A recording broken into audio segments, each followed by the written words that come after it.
Hours away from 1999, it felt like the entire world held their breath, waiting for the world to come crashing down because of a computer bug. I was convinced I was not going to live to see the new year, and I wished it was for the same reason the rest of the world was worrying about. On that night, I found myself in a dimly lit warehouse, tied to a chair, desperately trying to get out of this situation alive. My father was a no-good human being that brought down everyone who ever came into contact with him. I was glad to be away from him the moment I was able. The only good thing he ever gave me was a bit of advice that kept me alive during my adult life. Doesn't matter if you have nothing. You just need to convince people you have something they need. And that's exactly what I did. I conned people thinking I was the right person for the job, faking skills to get paid until I either learned said skill, then got bored of the job and moved on, or got caught and fired. Soon I found myself not able to find respectable work that paid enough to keep me living. Slowly I started doing more and more little jobs on the wrong side of the law. It was a creeping downward slide. I didn't notice just how far down I'd gotten until I hit rock bottom. I was running too many plans, too many promises to too many people. It only took one thing to slip up for me to land in boiling hot water, and it finally happened. I was jumped while walking to a bar, beaten and blindfolded. The long trip spent in a trunk of a car, unable to get free. I tried sweet-talking my captors, giving them more promises I swore I could keep until I was forced into a rough wooden chair and strapped down. The moment the blindfold came off, I knew I wasn't going to leave that building in one piece. I have many bosses, but the man before me was the toughest and meanest of the bunch. My sweet-talking skills may have gotten me the job at first, but was not good enough of a skill to get out of the mess I was in. I owed him money I did not have. That was it. That was all the facts. I should accept it, I just couldn't. I needed to believe in a good outcome, or else I really had no chance. No matter what I promised and said in my sweetest of tones, I was still worked over. I was alive, though, so he must have thought I had something of worth. I feared what would happen when they found out I had no girlfriends or sisters I could sell out. No hidden money and just a crappy car to my name. I didn't even own my own fridge. If I ever moved out from my apartment, it would stay with my penny-pinching landlord. The only way they could make money off of me was to sell my organs. My blood type was a rare, universal kind that meant anyone could use it for transfusions. In my darker times, I sold my blood to get by, and that's how I knew. I wondered if that meant my organs could be used by more people, and therefore be worth more. I did not want to find out. Boss, I keep telling you, I didn't lose your money. I just invested it. If you just give me to the end of the month, I'll get it back in triple. If you off me tonight, you'll really be getting nothing. I said as coolly as someone who was strapped to a chair with a broken nose and a broken set of fingers could speak. That massive man of pure, intimidating muscle did not look moved by my offer. Even with all the pain I was in, I felt annoyed. Are you gonna kill me or not? Torturing me isn't gonna get your money back, so just let me go or be done with it. I don't think he's worth the time. We should just feed him to that thing and be done with it. One of the grunts said, looking at me in disgust. What thing? I knew the boss I made the foolish mistake of borrowing money from liked cats. Big cats. No one knew the number of illegal black market pets he owned. He liked them scattered throughout the country for safekeeping. Honestly, being eaten by a lion or a tiger was almost neat enough of a way to be killed. I almost didn't mind. Almost. The boss looked over at the man who suggested it, then back at me, deciding on my worth.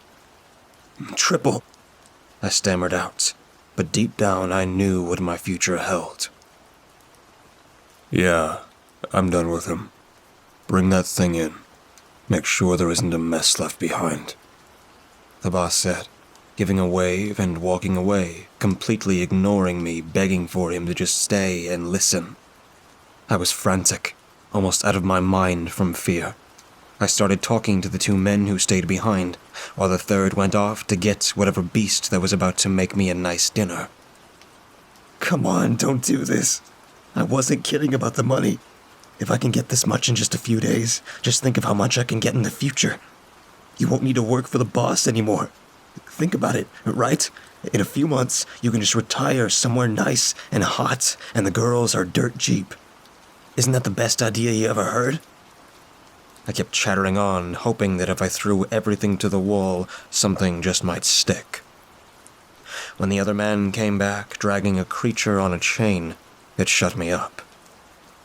Nothing had ever shut me up in my entire life, but this did. I stared, body turning to ice and mouth open in mid-word, at the monster that had been literally dragged into the light.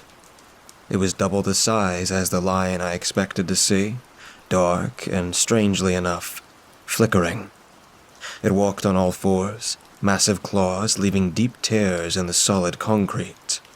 The chains around its neck looked perfectly real and solid, but this thing kept going in and out of focus, like I was never meant to see it, as if those chains not only were dragging it along towards me, but also dragging it into our world. It fought hard against the chains that left a deep wound where they touched its skin.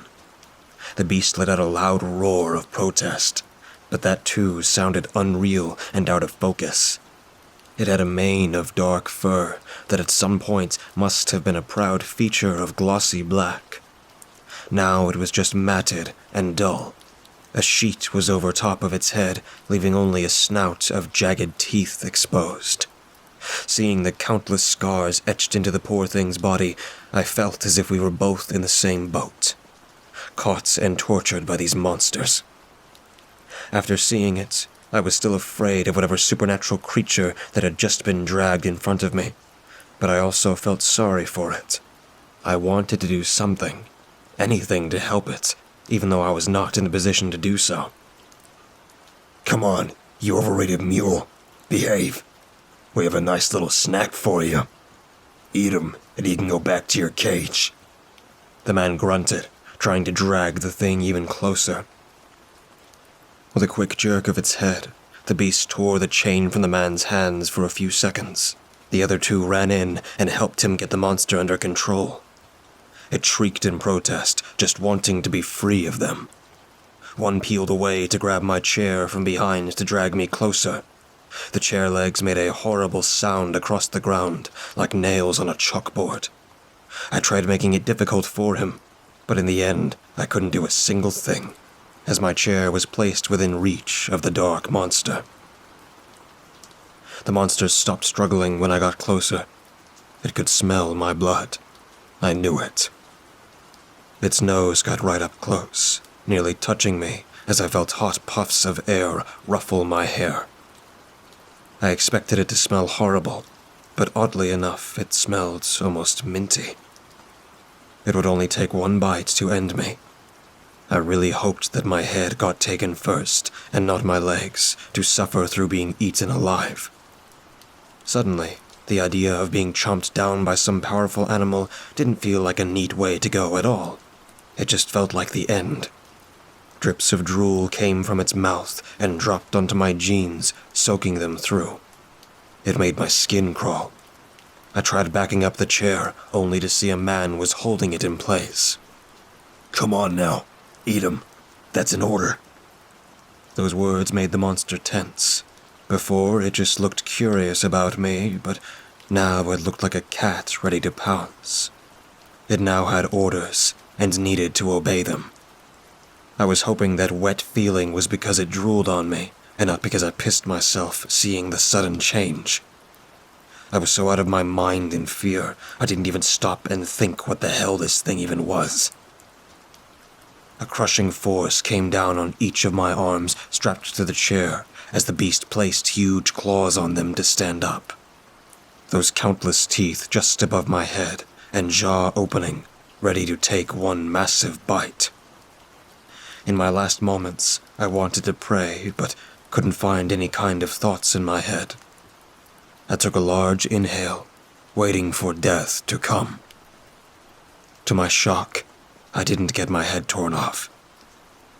Instead, the monster turned that deadly set of teeth on the man holding my chair from behind.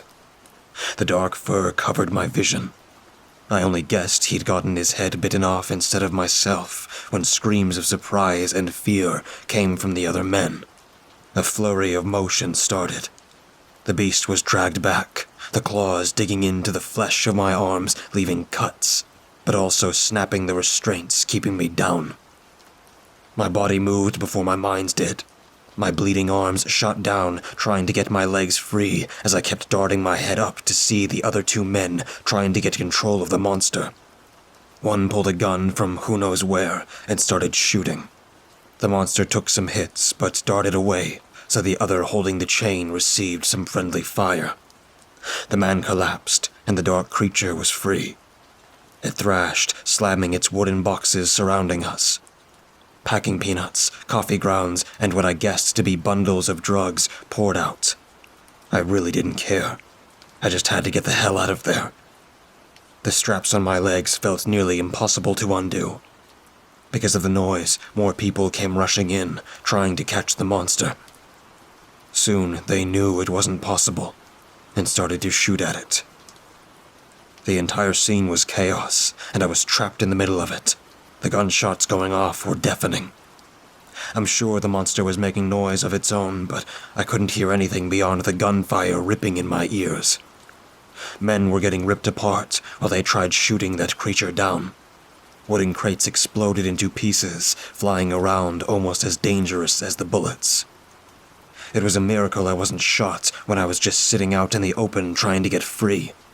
Another miracle happened when I got my legs out of the straps and started to try and run off into a direction away from the bullets and the beast. My luck ended there. I started running on unsteady feet towards a tower of crates to hide behind. A man turned the corner into the fight, knocking me over. He was middle-aged, white-haired, and had no weapon. I was furious he had kept me from escaping. I burned the image of his face into my mind as I fell. Then, the beast came closer to me. It was only a few feet away, but that meant bullets in that direction. What came next made it feel like everything just froze.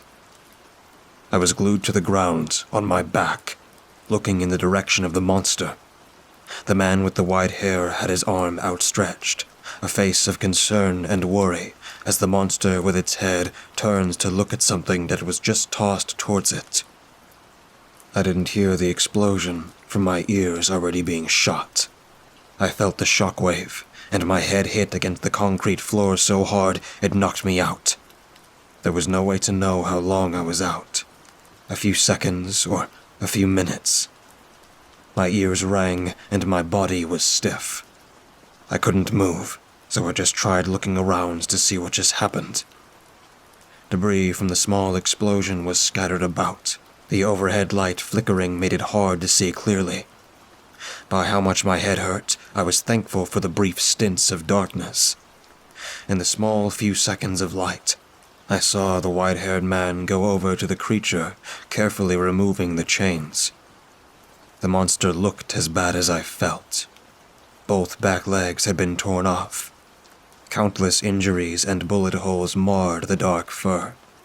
Even as I was on the ground, unable to move my head, body and head pounding, I felt bad for that thing. Whatever it was, it didn't feel right. It was hammered so badly, and most likely going to die. Don't move. I'll do what I can. I was shocked to hear the man's voice. I shouldn't have been able to hear anything so clearly after that gun battle and explosion. As much as I disliked him from knocking me over and causing me to get caught up in that shockwave, I had to admit, he sounded so worried, as if he was talking to an old friend. Do not bother me, my king. This was my mistake. Wash your hands of this. That monster spoke.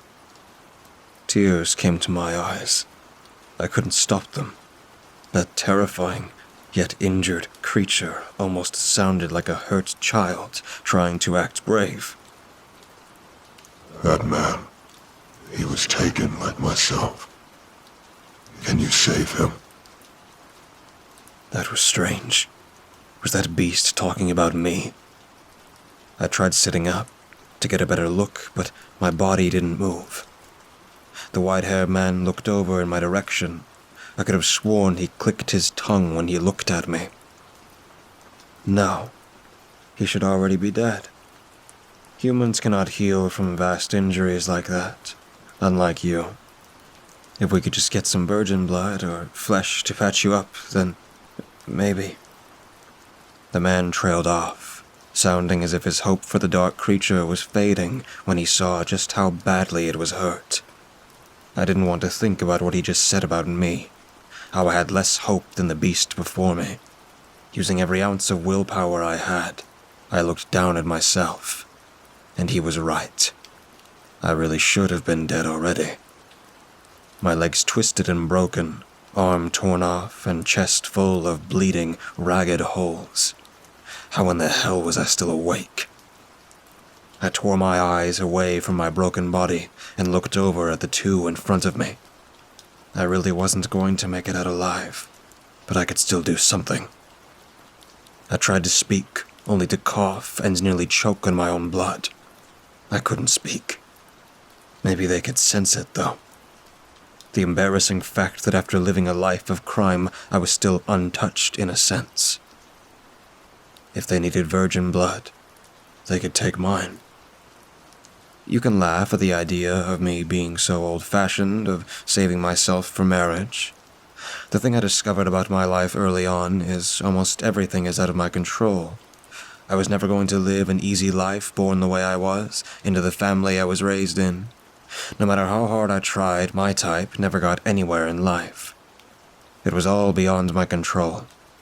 So, I was so desperate trying to find things about myself that were entirely up to my own discretion. Not sleeping around was one of them. If you want it, take it, I thought, hoping they could hear me the same way I could hear them. I felt cold. My eyelids were fluttering shut no matter how hard I tried to keep them open. I wish I wasn't so cold at the end. That was it. I was going to die because I listened to my father's advice on life. He really never did leave me anything worthwhile, now did he? I let myself be overtaken by the endless darkness, expecting to never wake up again. For some reason, I did wake up. I had to be dreaming. My body felt stiff, but whole. I didn't know where I was. I didn't recognize the room in the slightest. A hospital room would make sense, not a high-end penthouse bedroom.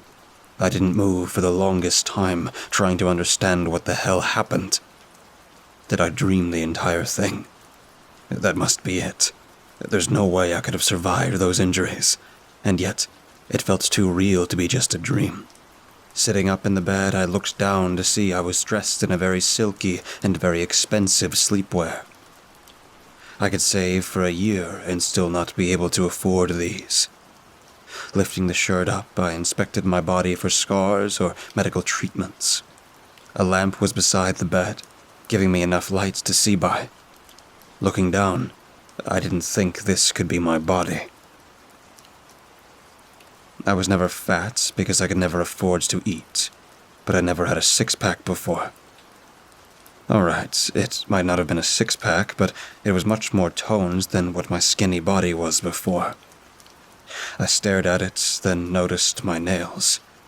Each long and pointed, like those ugly things women pay to have. I had to see my face, just to make sure I was still myself.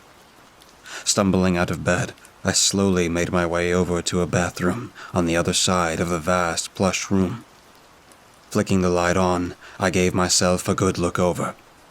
My face looked the same, just healthy, as if I was getting the right amount of sleep and eating good meals.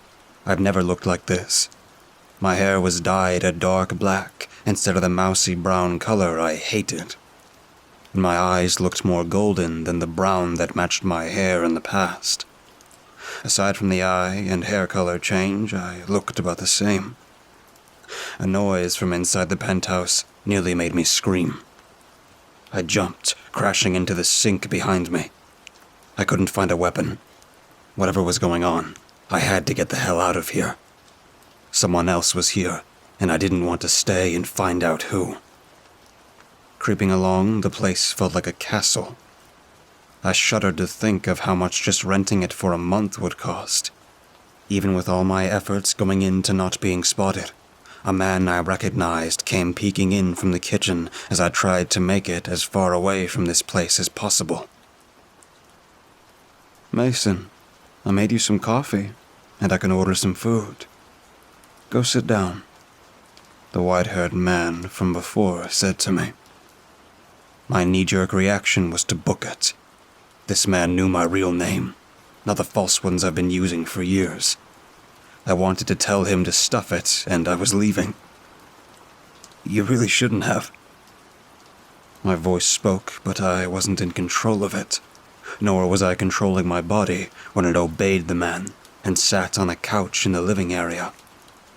On the inside, I was screaming all sorts of protests, trying to make myself move.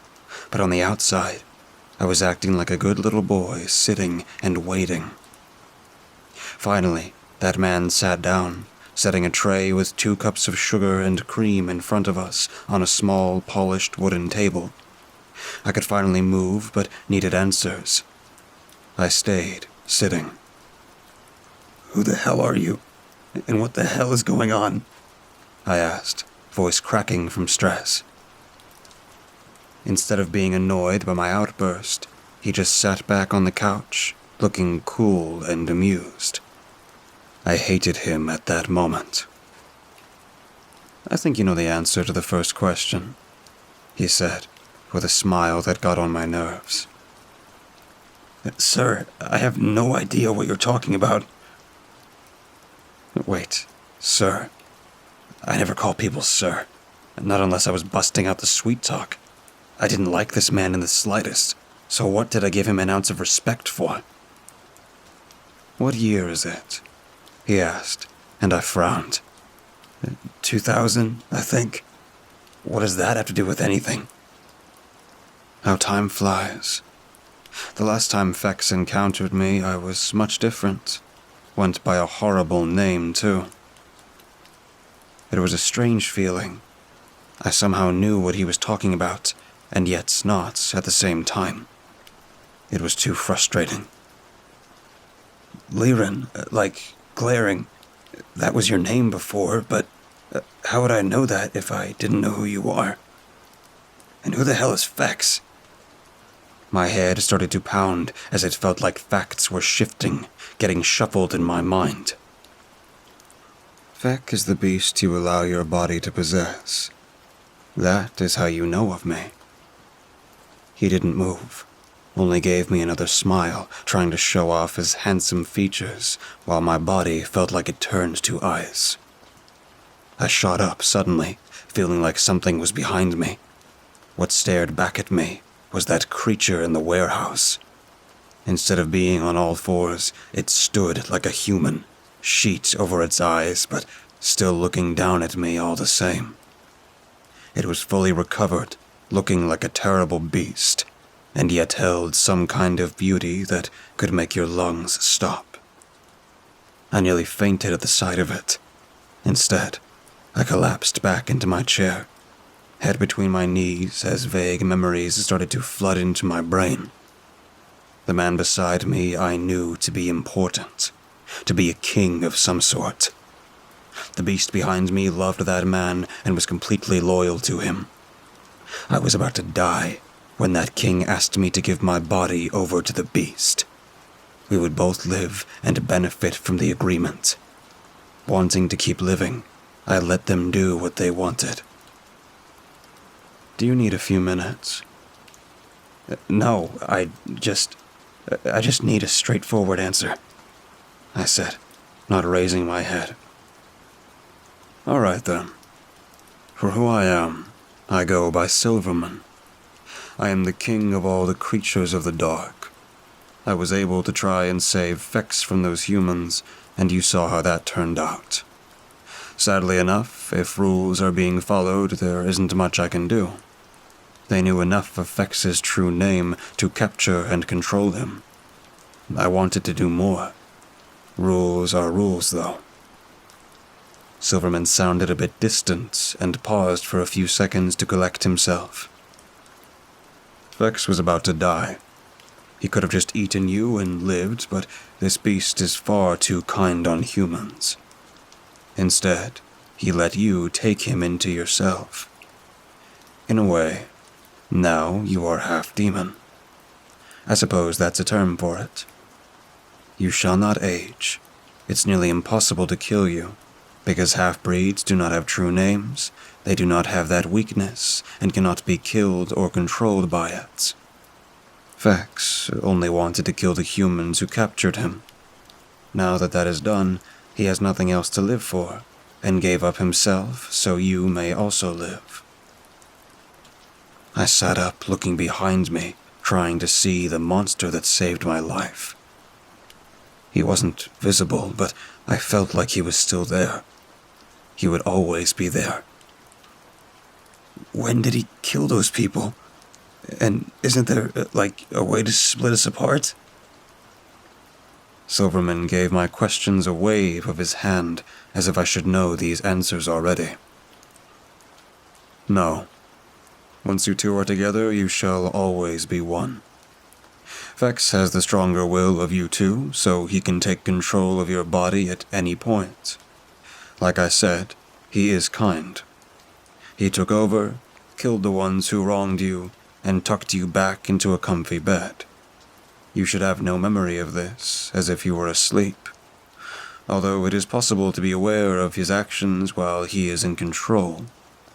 Fex forced you asleep because he guessed you would not wish to see humans dying by your own hand.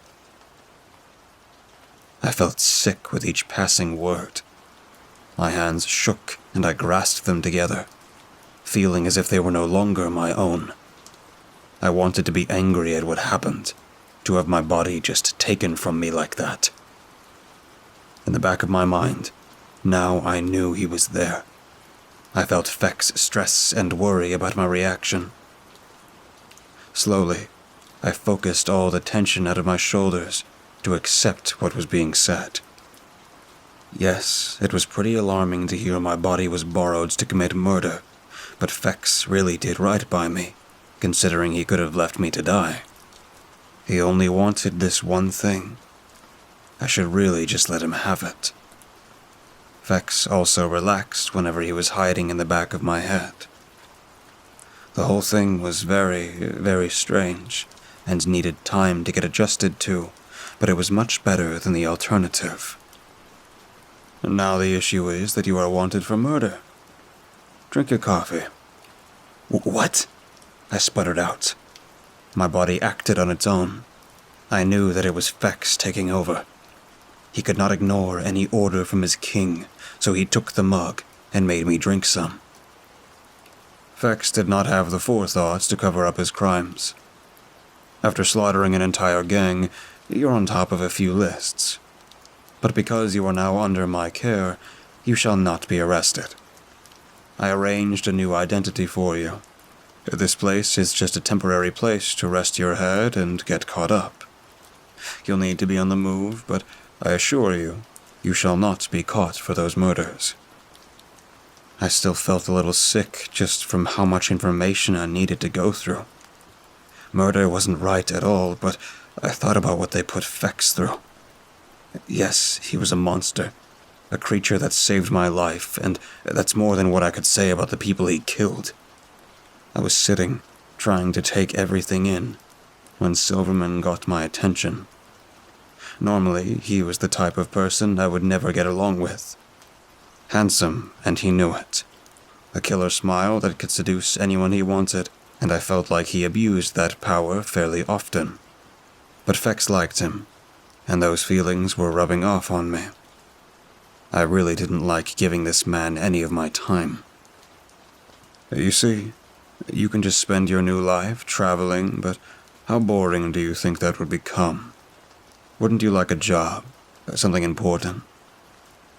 I knew that kind of tone he was using. I'd used it most of my life. He was selling something, and the beast inside my mind was dead set on listening. "Don't try selling me something. Just say it," I said, and Silverman let his mask drop a little. "All right. I want to use you as a hitman. Sometimes there is only so much I can do, like with Fex. I should have been able to save him sooner, but my hands are tied in some situations. That would not apply to you because you are both human and not, and very hard to kill. You only need to let Fex take over to do the work, and you can enjoy the reward of being paid so much money you won't know what to do with. You'll live the easiest life by pretty much just sleeping through very profitable work. Also, this won't just benefit creatures of the night. How many humans do you think Fex had to harm based on the orders he could not refuse? Humans and these creatures should not mix. If you take my offer, you'll be doing a lot of good in the world." I sat and thought, suddenly wondering what the hell I'd gotten myself into. I was wearing silk, sitting on a couch that could cost a fortune in a world so far removed from my own. Murder was horrible. Even when I was doing petty crimes, I swore I would never get to that point for money. And yet, it was a very good offer. I shouldn't turn my back on humans. Still, at the same time, my mind kept going back to the image of that dark creature, torn and bloody. Against his will, he harmed people and fought against it. Fex killed the ones responsible so they could never do it again. The real beasts were the ones who caught him in the first place. What made me slowly start to nod my head was the idea of there being more Fexes out there. More creatures being used by evil for profit, and who knows what else. "All right," I said, with a final nod. I felt even more sure of my choice as the seconds passed. "I'll take the job." Silverman was right. Time does fly. That night was so long ago, and so many things have happened since. I do have more stories to tell based on what my job brought, but for now, just how I became what I am. Some memories I just don't want to bring back up just yet. Right now, I simply want to think about the worst, yet best night of my life.